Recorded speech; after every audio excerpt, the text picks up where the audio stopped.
Hey everyone, it's me, Ari Dotson, to just call me Rashid, and I'm here with another live stream.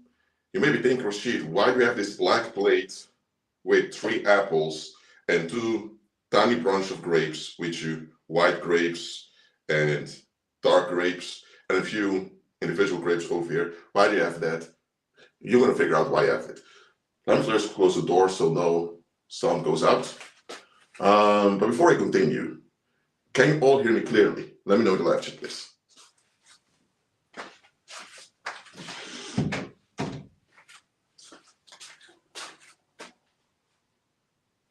So, hold on, let me put this more to the back.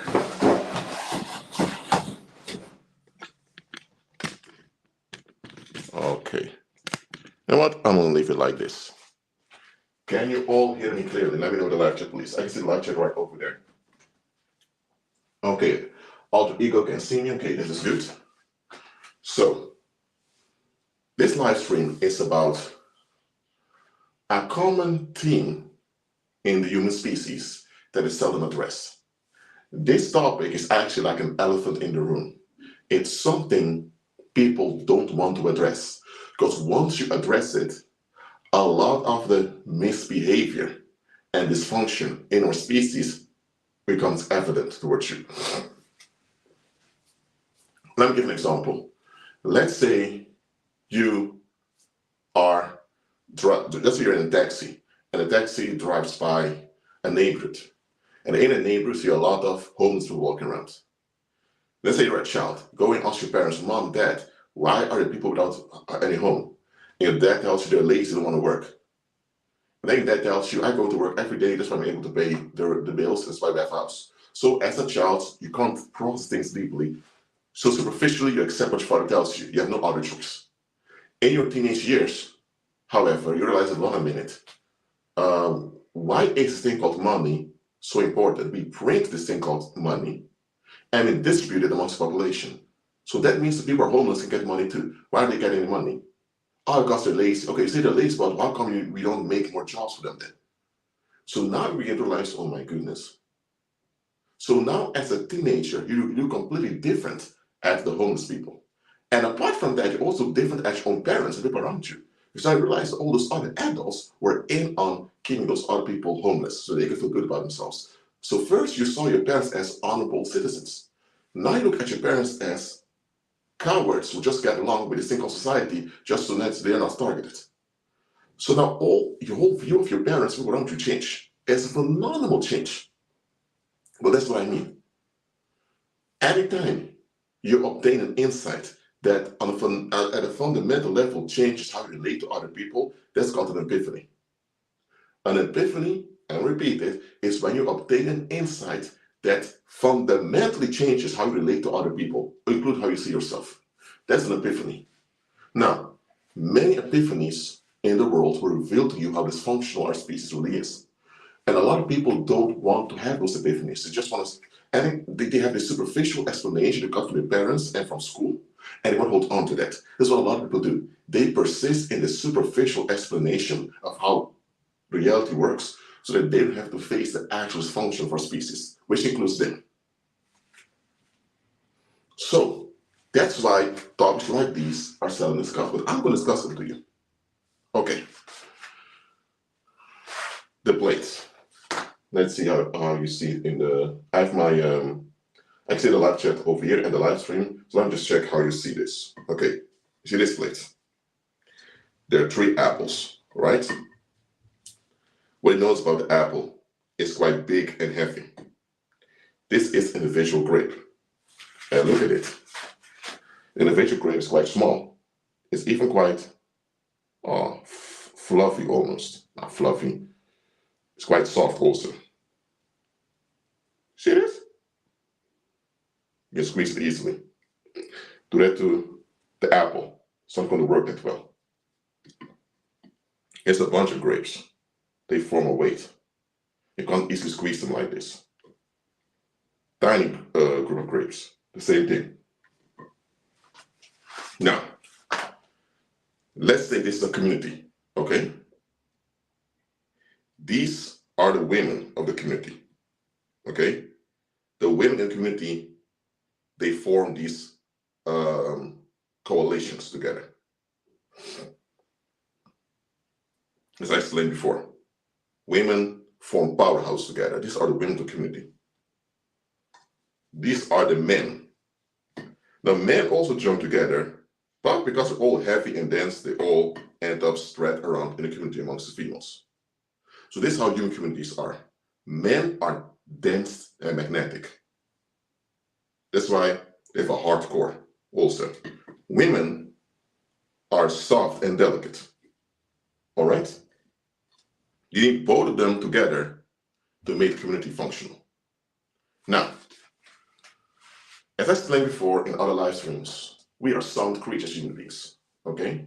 When Adam and Father shaped a body of dirt, he breathed sound into Adam, and the sound became living, and so Adam is living sound, living magnetic sound. So a human male as a spirit being is living sound being. A woman is energized sound, derived from the male. So that's why men magnetically charge women, because that's how it goes sexually. So God designed it. Now, women being sticky, therefore means that they need a mechanism to charge the excess emotional weight they obtain. Now look, if you have a car, there are times you need to vacuum clean inside your car, or you need to wash your car, or sometimes you need to refresh your oil in your car. That's just common maintenance of your vehicle. If you have a mobile phone, you may from time to time need to charge it again, or you need to clean the screen or whatever. If you have a house, you have to broom the house, you have to sweep the floors, mop the floors, you want to open the windows to ventilate the building. So anything on the earth has its natural maintenance. Now, our human physical bodies have their natural maintenance also. We need to drink enough water, we need to eat, and when we eat, we need to have proper nutrients for our body. Our bodies need movements, also exercise, and our bodies need sleep. So our human physical bodies have their maintenance. We know that. That's why we brush our teeth. That's why we wash ourselves. That's why we watch what we eat. But at least I hope you watch what you're eating. So, we as human beings, we are multidimensional beings. We're spirit beings with a physical extension called the human body. Our human bodies are a physical extension of us, but we're not the human bodies. The human bodies are a physical extension of us. So that means it's not only our physical body that has a natural maintenance. Us as the beings themselves, the spirit beings, we have a natural maintenance that we require to remain healthy and sane. So as a species, we can only remain stable, sane, and safe with one another if our spiritual and natural maintenance is kept. Before I continue, is this clear onto you about natural and spiritual maintenance? Is it clear? Let me know in the live chat. Let me know, is it clear to you? God is good.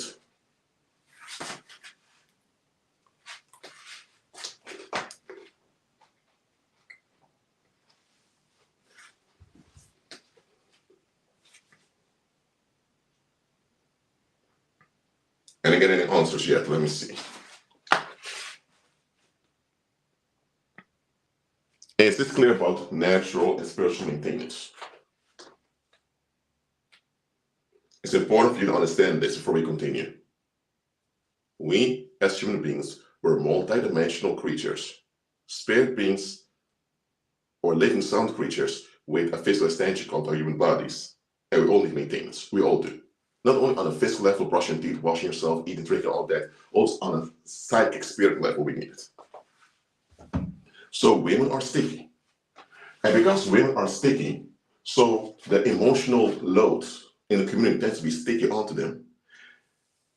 From time to time, all the emotional charges in the community that stick onto them can become a weight. Look, if you have a washing machine, for example, that washes clothes, of course, washing spins around. Because it spins around, from time to time, you need to let it spin around without any clothes to cleanse the spinning mechanism of the excess dirt that is accumulated. Well, I'm not comparing women to washing machine, I'm using it as a parable. Women, they need to discharge the excess emotional weight that they encounter in the community. They do. If they don't, they will collapse mentally and physically. So the Heavenly Father built every woman, every female, with this discharge mechanism. And the discharge mechanism happens both on a spirit level and on a physical level. Now, the discharge does not begin until she is in her puberty. All right, it doesn't begin until then. Because before the puberty, she's just a child. And until then, it's the responsibility of the community to cleanse her of any type of emotional access. So any emotional, okay, let me write it down. Because some words in English sound similar, but in differently. So I'm talking about emotional access.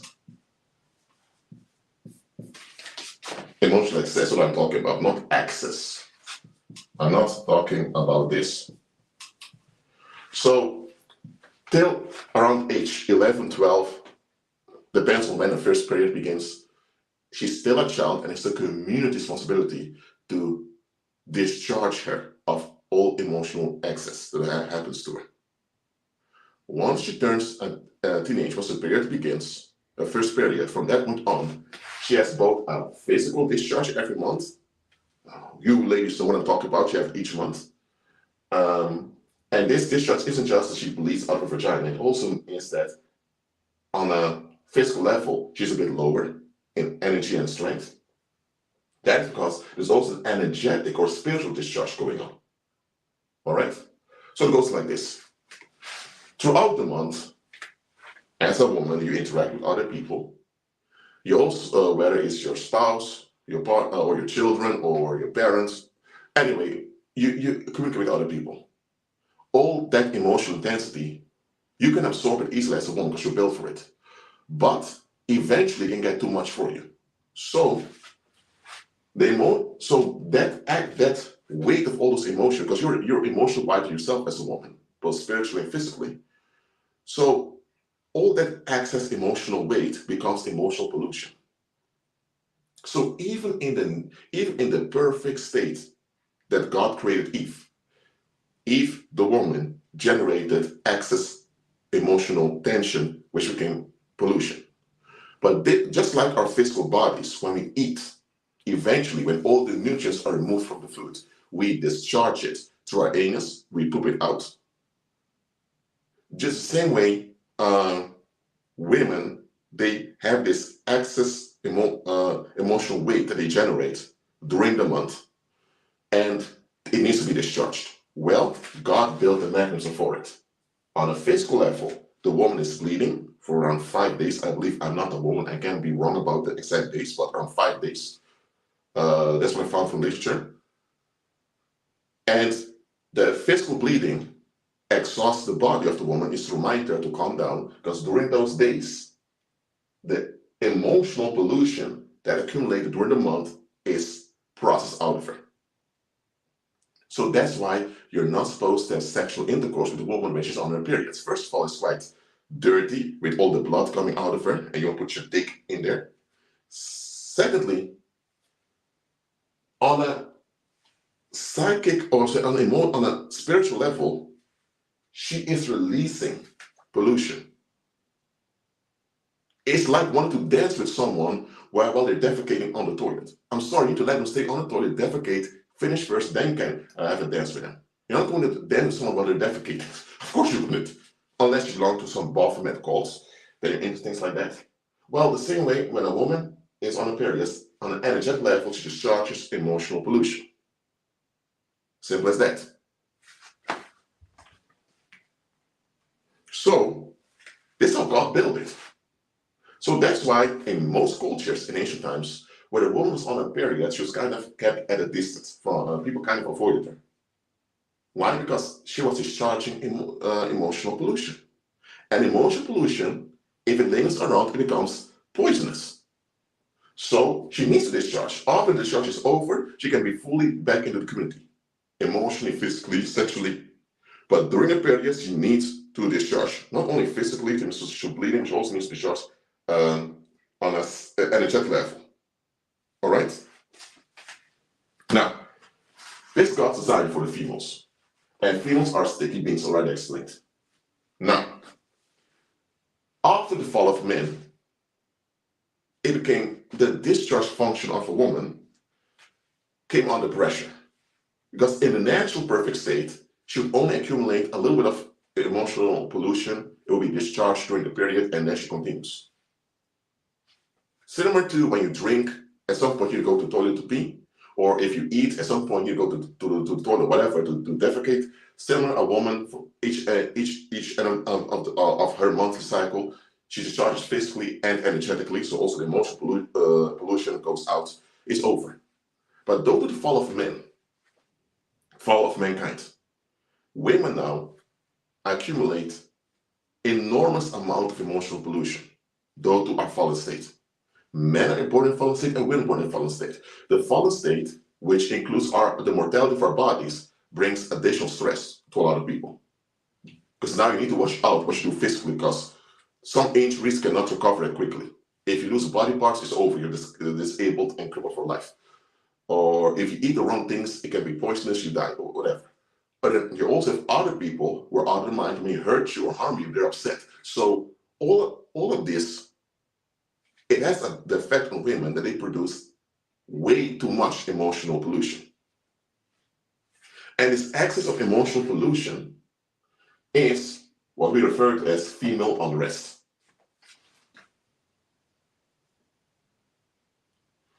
And here's the issue. The female unrest, it is triggered by external things, often, but the origin is on the inside. The female is in a fallen state, so she has no internal stability. So now she is clinging onto the external world for this stability. Now, women are built with a natural insecurity in them. It's this natural insecurity that makes them so needy. Women are built to be needy. A woman that's needy is a woman. That's what she should be. But due to the fall of men, this neediness of women tends to become parasitical often. And this parasitical neediness is not God's design. And this parasitical neediness on the inside itself generates a lot of unrest. And then the woman looks for an outlet subconsciously in the external world. And then you have external events also triggering this parasitical neediness. So,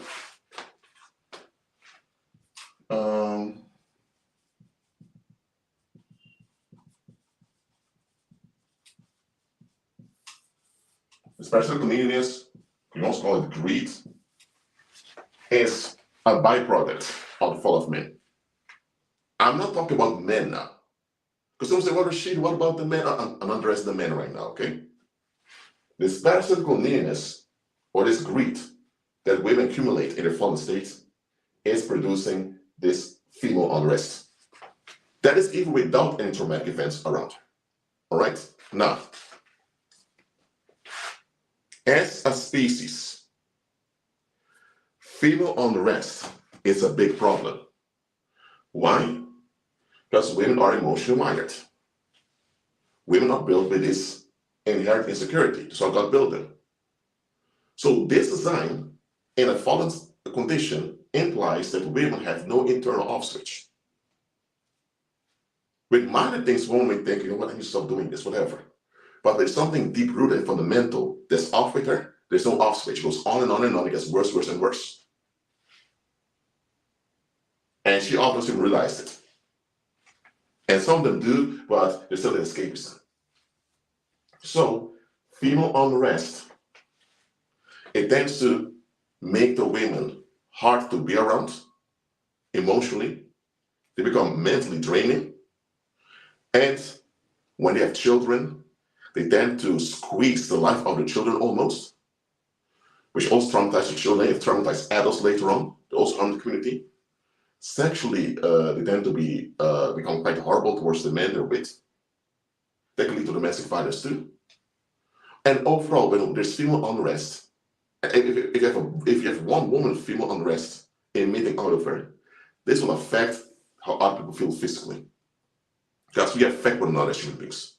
If I walk into a room, I'm so angry, even if I put a fake smile, people can feel the emission out of me.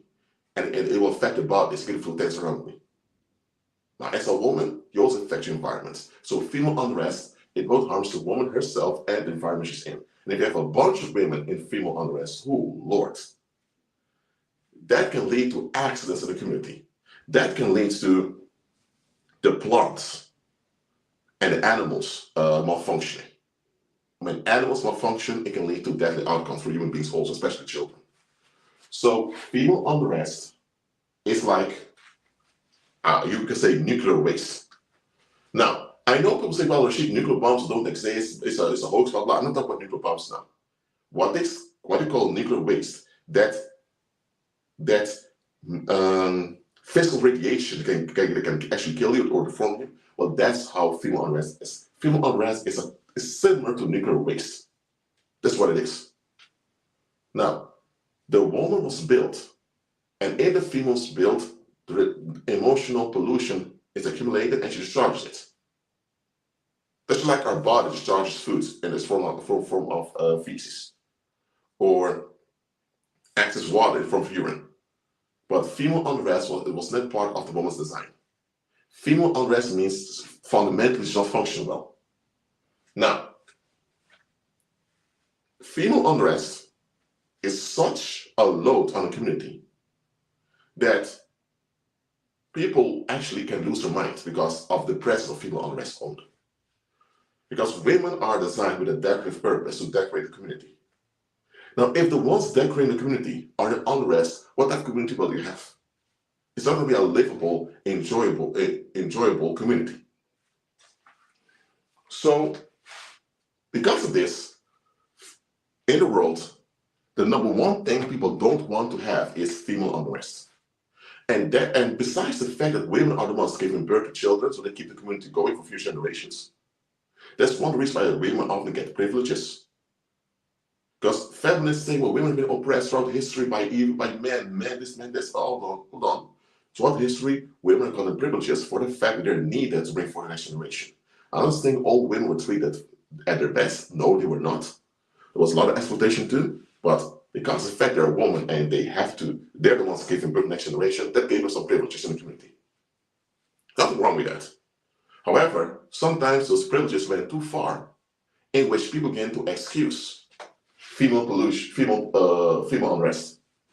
Now, here's the thing: female unrest, as such, is like foaming nuclear waste. I don't know if nuclear waste foams, but imagine you have slime that's foaming. If it foams, it becomes more and more, and before you know it, it's sticky everywhere. It's like foam. I'm saying foaming mold is a better comparison. It foams when it foams.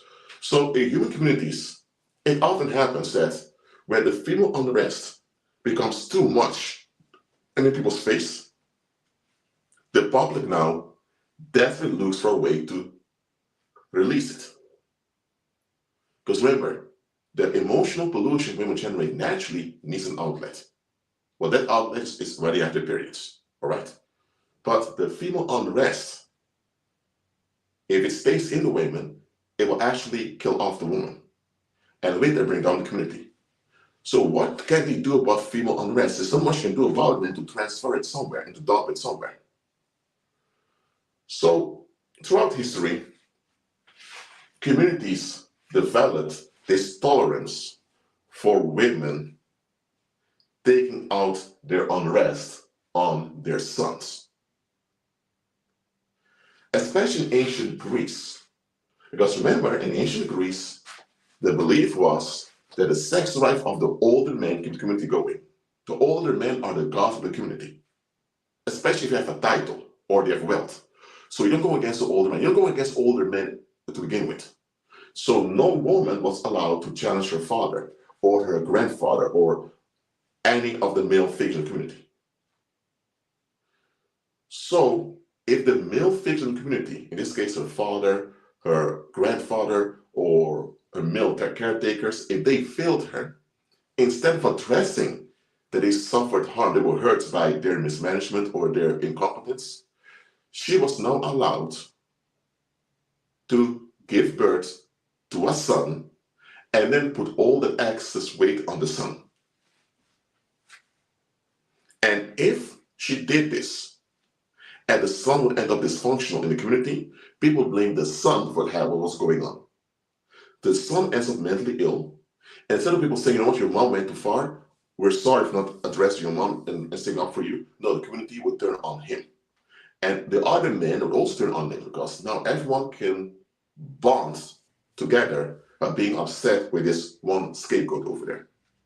So yes, in human history, women were actively involved in selecting victims for the community. And often those victims were their own sons or close relatives.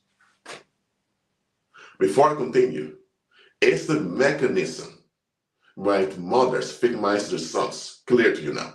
Let me know in the live chat.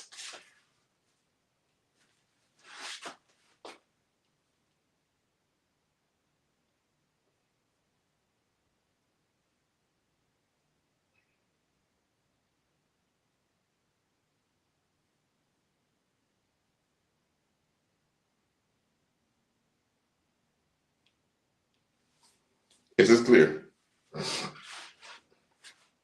Let me know, please.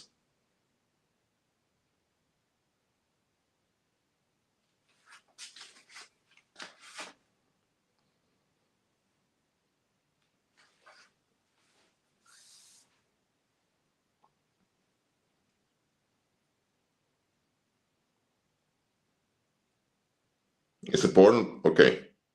Now, in ancient Greece, women were expected that if they gave birth to a son, to prepare that son for a military lifestyle. Sparta was known for this. Sparta was known for this strong discipline. But it wasn't only Sparta, because there was a time in Greek history where the ancient Greeks were obsessed with war. They were totally into war. So in that, even women from Athens, women from Thessaloniki, or women from Epirus, or women from Rome, or women from the Greek communities, they were expected to prepare their sons for a military lifestyle. And around age 6 or 7, the parents, namely the mother, would literally abandon the son, and the older men would take over the son. So mothers preparing their sons for a military life. So mothers abandon son to older men around age 6 or 7. So this accumulated a mother-son trauma in the community. So a lot of men accumulated this trauma caused by their mothers. Because of course as a mother, he will always be your baby in your eyes. Okay, but you don't treat him as a baby if he's a grown man.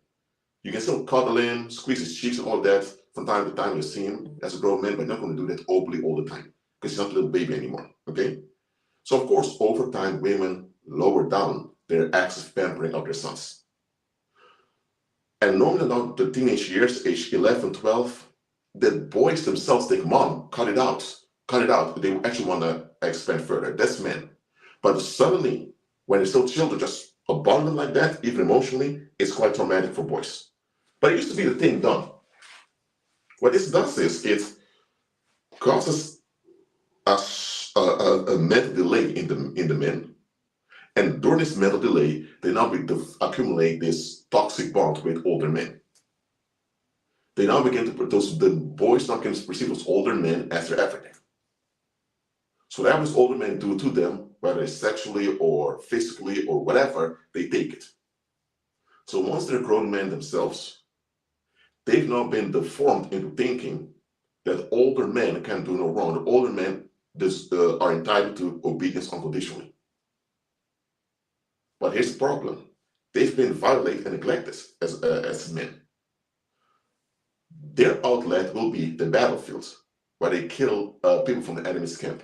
And if there's no war going on, they are entitled by the community to take out all their masculine unrest on their wife, their children, and their slaves. So that's how it went back then. So it wasn't just oppressive, it was also oppressive for men, this system. Now, this Greek system, it has been harmonized and enforced worldwide during the Greek Empire.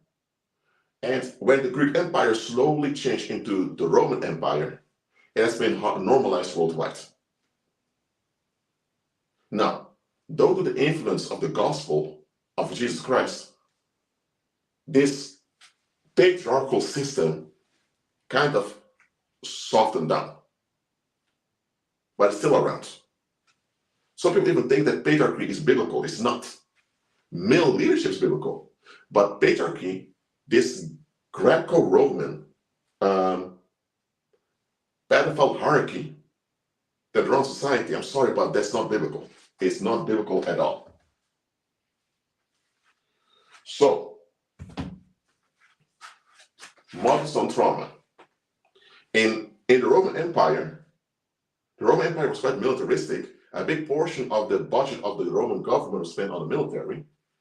But you had men from various communities. You had men from Armenia, you had men from Syria, Assyria, Judea, Egypt, Mauritania, which they call Morocco, people from the Spanish communities, even men from Britain, Germanic men across the Rhine and the Danube River. So all these people, all these men from different communities would come together in the Roman military and they would rely pseudonym in it. A few centuries ago, my ancestors used to fight your ancestors in battle, killing one another. And now we, the descendants, all unite in this thing called the Roman army. Hold on. You mean tell me your mom used to treat you back still? Gosh, mine too. So a lot of the men in the Roman military realized, oh man, we're so similar. We're so similar to one another. And we all have this issue with men from mothers being out of line. And the community allowing it to happen. This became like an awakening amongst the men in the Roman Empire.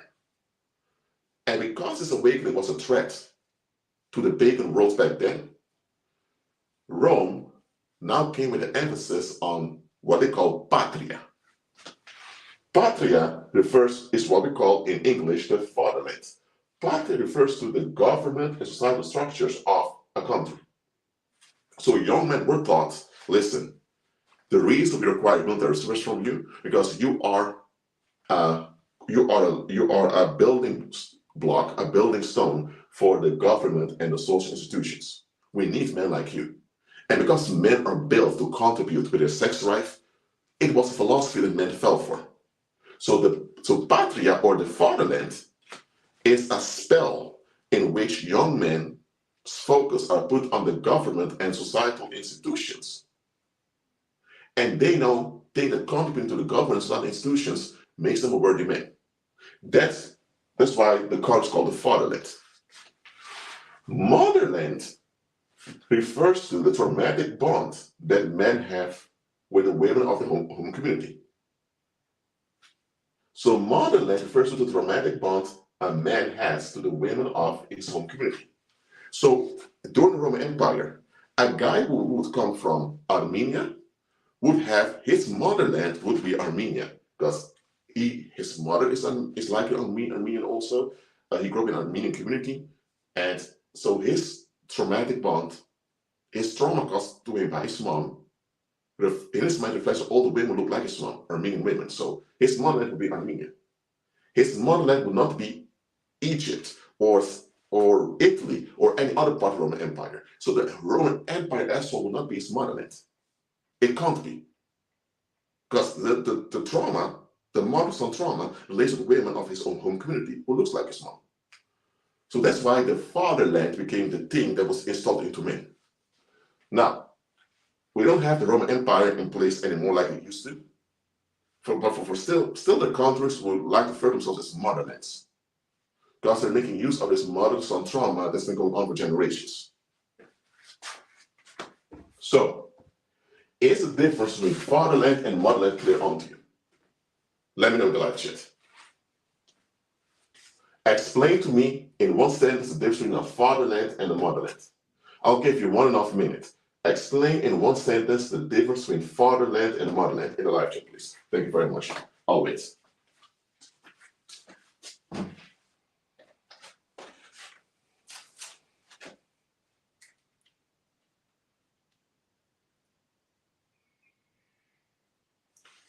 I want to see the live chat. Explain in one sentence, or if you can't in one sentence, 2 sentences, the difference between the fatherland and motherland. I'm looking forward to your answers.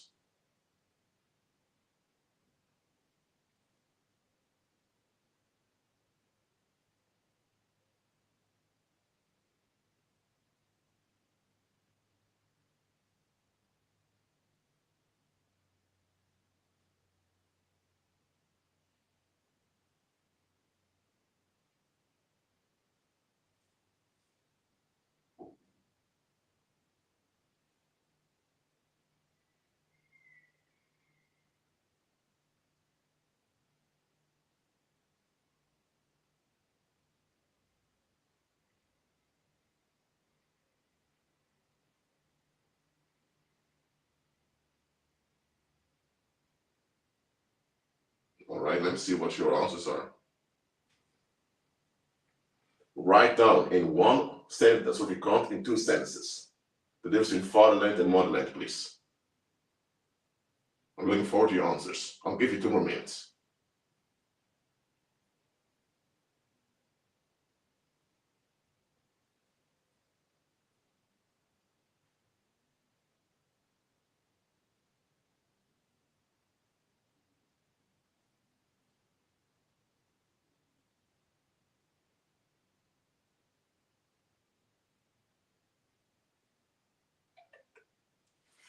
Let's see if StreamYard has some comments already.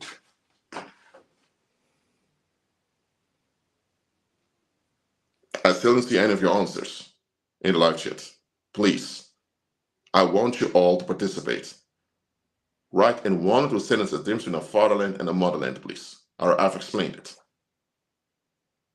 And you can see it on the whiteboards. Repeat it in the live chat, please, in 1 or 2 sentences. I'll give you 2 more minutes.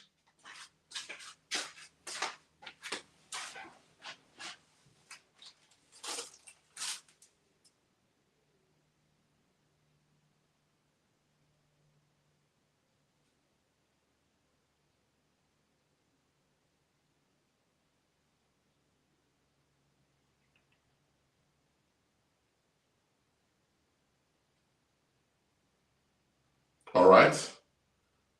Just 30 seconds more, then I'll continue.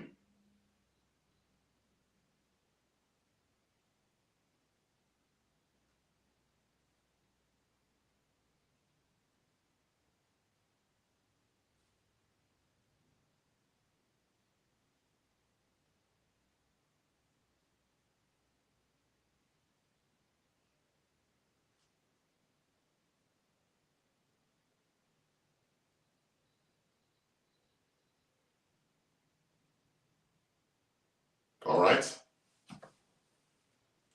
I expect more repetition, expect more answers, by the way, but anyway, just have to express that. But okay. Just like Feline said over here, a land, she didn't write the terms, but motherland is a land where traumas from the maternal line were established or created, and then fatherland is where a system where men were contributing in order to have a sense of worth and well-being for the government body. All right.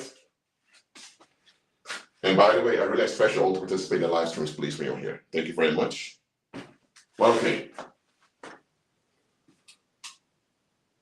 This is the reason why worldwide you have statues of wounded men being put in public. They call it military monuments, but why do we put men in their best state? Why do we portray men in the best state? Why put them in a wounded state? That's one thing already. For example, you have some place where you have a female figure as a statue, and below it, a monument remembering dead men. The thumbnail of this live stream shows a picture taken in New Zealand. One of our sisters in Christ took the picture, and it shows a statue with a female figure on top of dead men. The dead men are listed down there. It states, remember the men who died in the war. It's the same ancient Greek system. And remember, the British Empire used to call the motherland. Yes, Britain as the empire calls itself the motherland. Russia also calls itself the motherland till this day. Now, Germanic nations like Germany, the Netherlands, Sweden, all places comes from fatherland. Put an emphasis on the government bodies. While the more Roman nations that have languages derived from Latin, then they focus more on the traumatic bonds, so the women of the community. And now you also know why serial killer movies that become popular.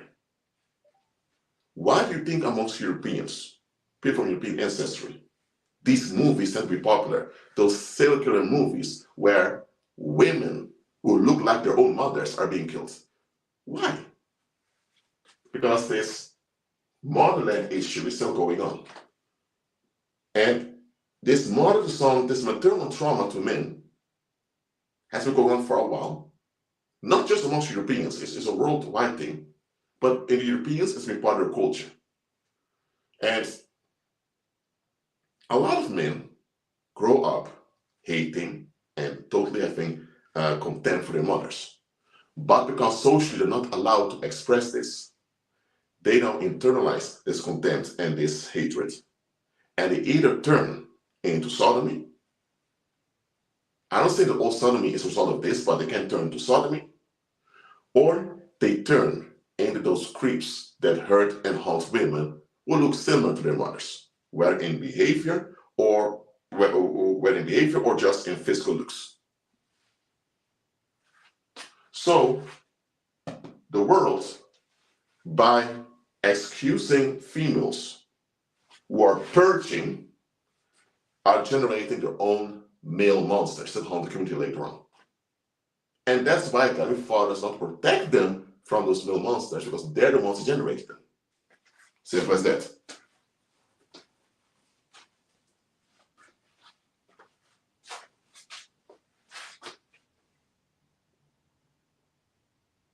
All right. So, motherland, save the motherland. That society tells all men, save the motherland. Whether you become a police officer, or you join the military, or you become a politician, or you join, or you go to school to study, men are told to save the motherland. That's the mesh of society, to put themselves lost as men and to put the escapes of the community above them. So, save the motherland simply comes down to, as a man, you are lost, and the escapes of the community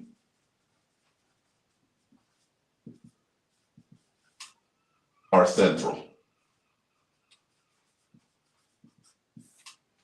They call this contributing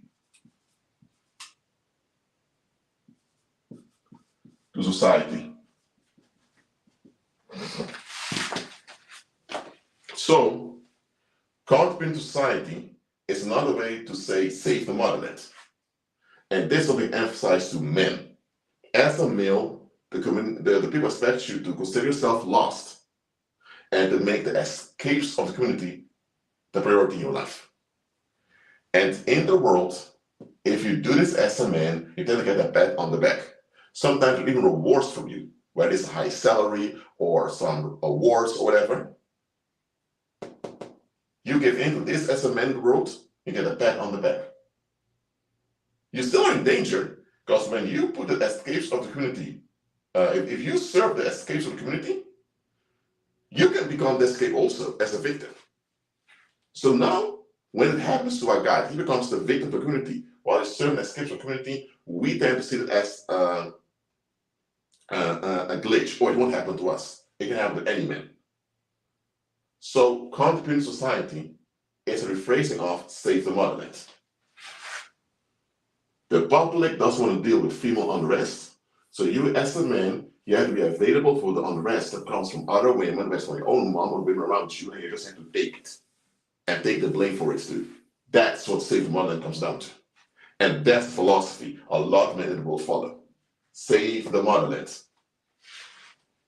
That's where this simping attitude, this sexual desperation men also come from. It's a save the motherland spell, a lot of them have. It's a coping mechanism for maternal trauma that was transferred onto them. Either trauma done by their own mothers onto them, or trauma see other mothers to their own sons. Sometimes they're their peers.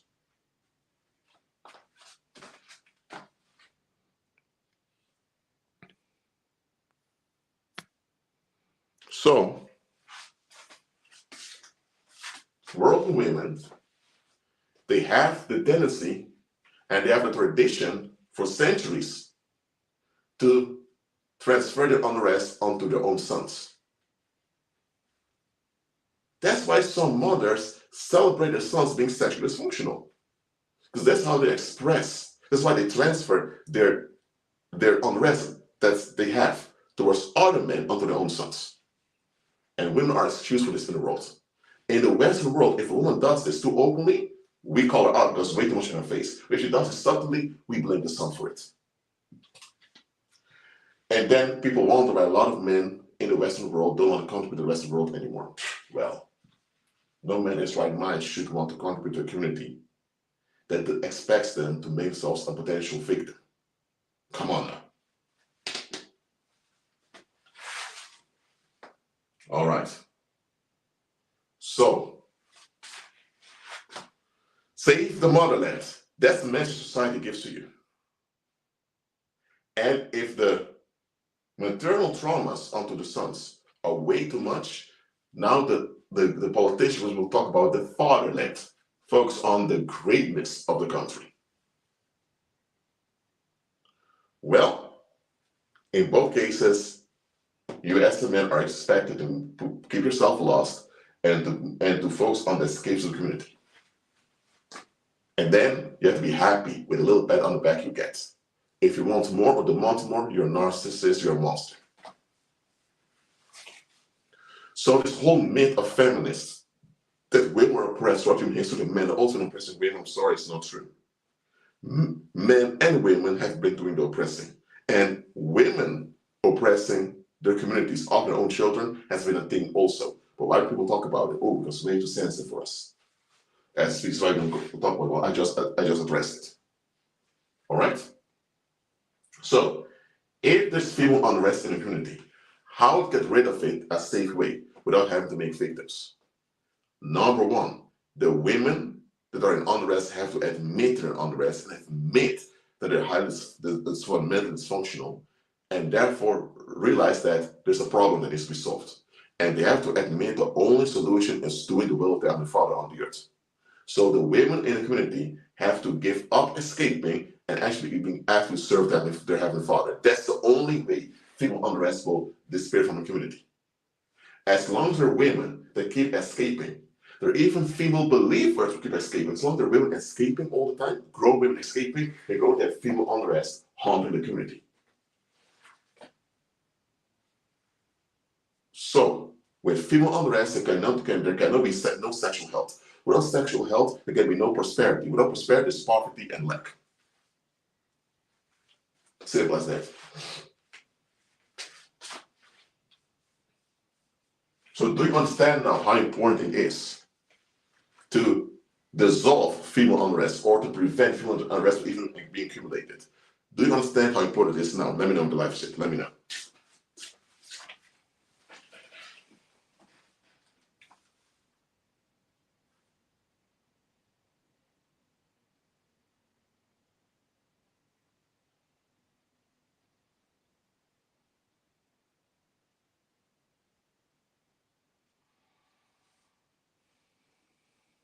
Feline, your correlation is absolutely correct. Absolutely.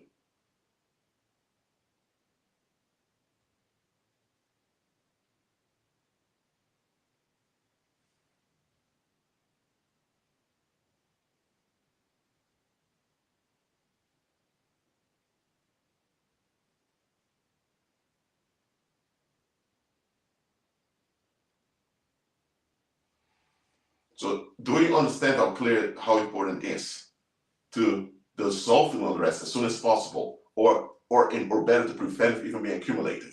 Is it clear to you? Let me know in the live chat, please.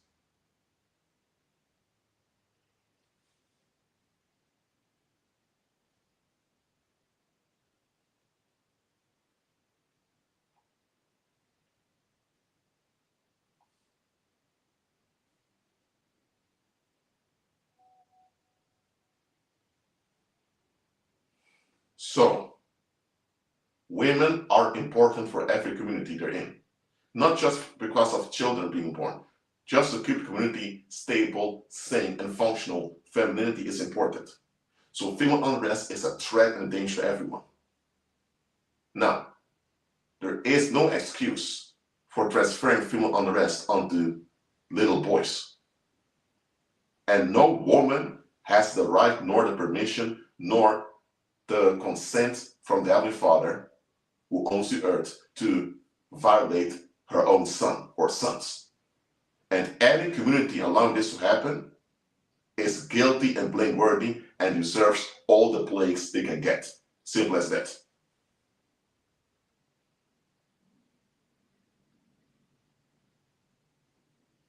Unfortunately, in the world, when women, I don't want to call them mothers, because you're not worthy to be called a mom for doing that. When women regret things in life, they then take out on their children. Oh, if I didn't have any children, my life would have been better off. You know what? Some women don't have children, say, well, I can't stand children too much, this and that. Women in the world, they are given the option to scapegoat children, whether it's their own children, or they have the option, at least in the Western world, not to have children and to project negative on the children. Why? Because they want to face themselves. So this motherland bullshit is going to continue until years comes back, because the world keeps giving sympathy to women who shouldn't get any sympathy. And often women, other women, allow this to happen. Let me tell you, this is not just harming men. Listen, any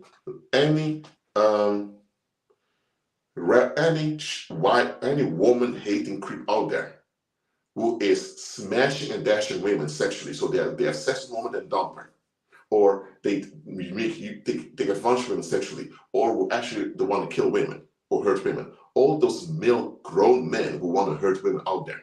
Some will even end up in government positions where they increase harm. Where do these male monsters come from? Why don't we blame the women who gave birth to them for neglecting them? Why don't we look at the community for allowing those stupid mothers to keep harming their sons? Why don't we intervene? So if you're a woman and you turn a blind eye, or you give a pass for another woman to be negative towards children,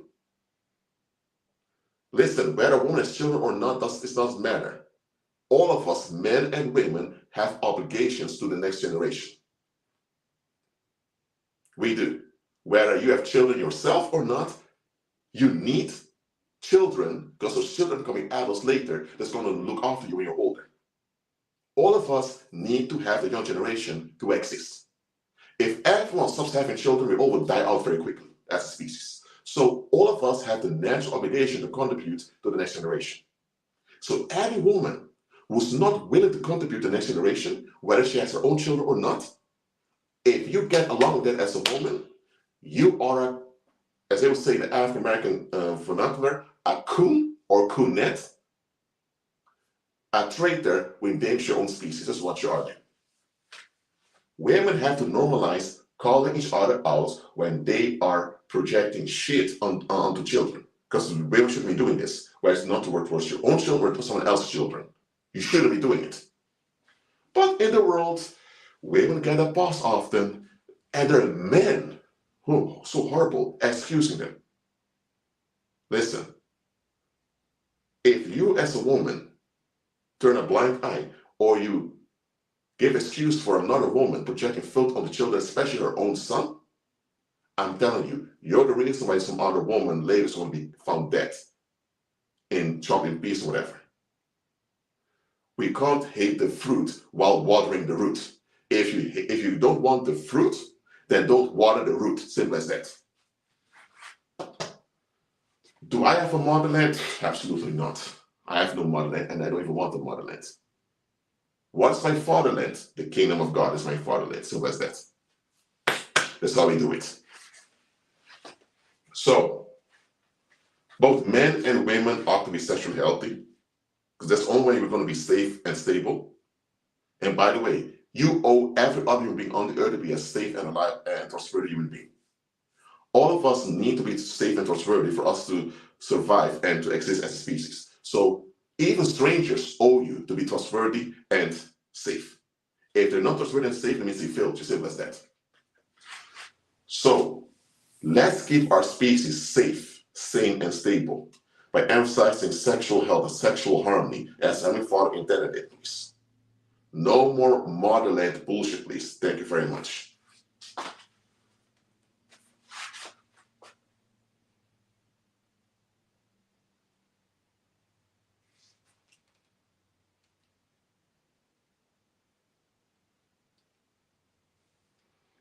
Jeremy, you don't have to fight back. You have to recover and shake all the things off you.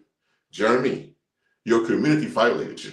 Don't just look at your mom. Your mom, even if your mom, I don't know whether your mom was evil or not, whether she was bad, no, but even if your mom was not evil, to me she was highly psychologically dysfunctional. The community allowing her to say that way, the community violated you. If the community does not admit to you, sorry, Jeremy, we're violating you, we're going to become better human beings now to better. If they don't want to improve or becoming safer and human beings, then sorry, shake them off you and continue, please. This comes for all men who had horrible mothers or who had dysfunctional mothers that were not getting checked by the community.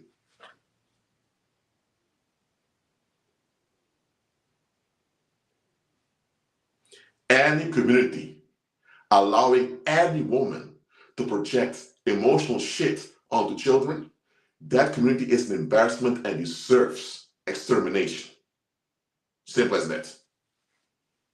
It's by the grace of God that they don't self-destruct completely. And unfortunately, it's a common thing in the world that people tolerate women projecting emotional shit onto children. Oh, sometimes when a woman dumps shit on the children emotionally, we will give sympathy to her and try to make excuses and blame the children, especially when children are sons. This needs to stop, please.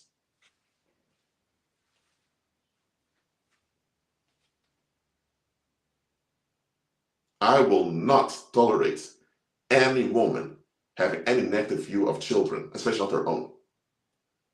Around me, there's peace and justice. If I know there's any woman around me, I don't care who it is, I don't care whose wife she is, whose mother she is, whose daughter she is, if she has this attitude towards children, if she's dumping on her female unrest on the children, I command repercussions on her to haunt her and the community around her. So both her parents, her husband, if she has one, a boyfriend, or everyone in the community that's enabling her to open and face haunting consequences. I decree command on them. This is how we do it. We need to keep our species safe, please.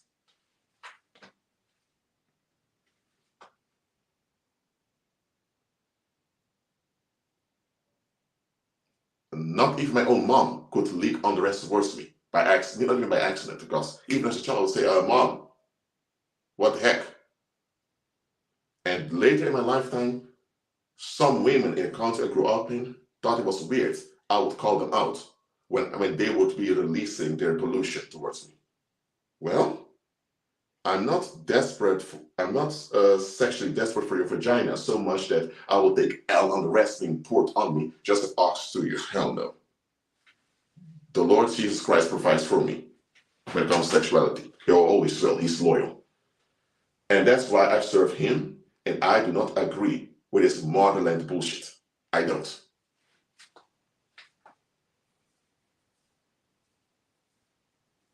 So all the men who are listening to this, if you were violated by the community in such a way, you forgive the community, forgive your mom, especially if your mom didn't know any better because she was completely mentally ill. You forgive your parents, you forgive the community, but you also demand compliance with justice from them. If they won't comply with justice, don't confront them, don't force them, just shake it, dust off your feet and move away from them. They are horrible and bad people, that's all they are.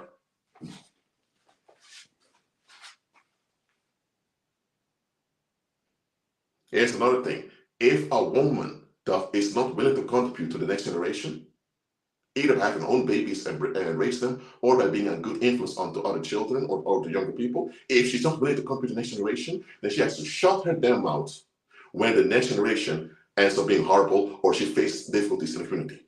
If you're not willing to contribute for the better, then shut your mouth if you don't get quality. You should only demand quality if you're of quality. If you're not of quality, don't demand shit. So that's how it should be. But in the world, again, when it comes to female unrest remains because we keep excusing dishonorable women who demand quality while they're far from being of quality themselves. And we as men have to stop excusing women like that. It should be the norm. If a woman is honorable, she gets no dick. That means she gets no sexual affection whatsoever. That means she also can't become a mom or whatever. That's how it should be. But right now, a lot of men are into goddess worship. They'll give sexual affection to any woman that almost comes near them. This open. It's quite pathetic. But anyway, there's a lot we need to improve on.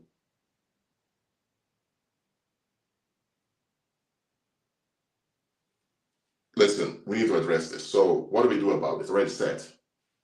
We don't always call it out in the open because sometimes people will turn on you because they know what goes on, just don't want to change. What you do is you pray, declare, and command better outcomes in your community. You shut down with spiritual repercussions any woman that is honorable towards children in your community. And you also put hauntings on that community, by you decree hauntings to haunt that community that enables that woman. We need to do things like this. That's how we force people to become better. And you also command and decree that all the bad fruit they bring forth by excusing female unrest will come back and haunt the day and night. You do that. Do that also. We need to put the repercussions on the communities around us. In Christ's mighty name, amen.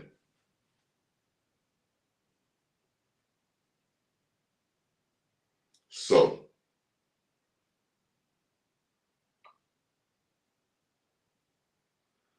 are there any questions about this topic? Let me know the live chat now. Let me know. After the questions, I'm going to have my lunch. But first, before I get my lunch, I want to give you a chance to ask some questions.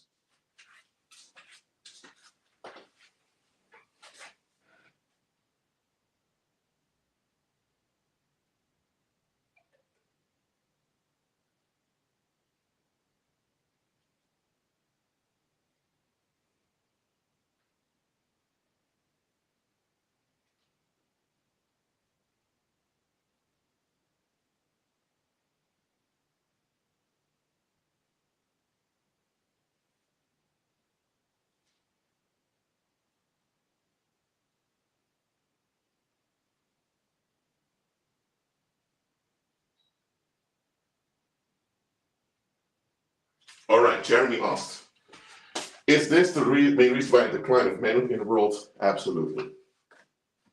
Right on, Jeremy. That's the reason why.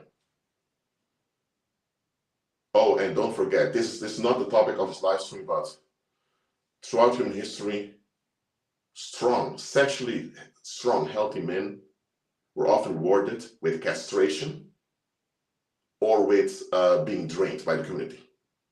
Yes, in ancient times, until the 19th century in some areas in Asia, if men were of quality, willing to contribute, some of them would be castrated or sexually mutilated in any other way. So they surely want to run away to another community. That's how they would bond the men to the community. So yes, our species is not known for valuing the sexually healthy males. We're not.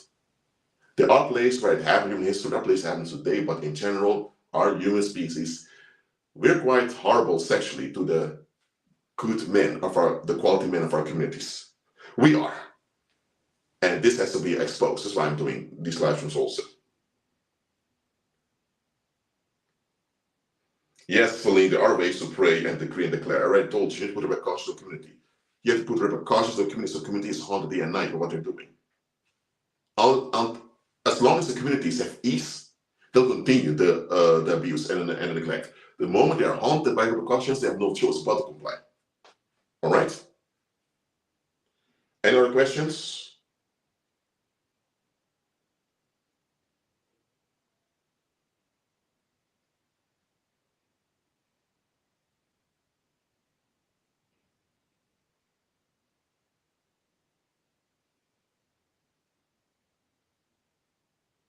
All right. Another question came in. Thank you all for being here. Keep agreeing with Christ. He's the ultimate man. And when you follow him, or else rebel sexually with it, as well as financially with the community. Be at peace. See you next time.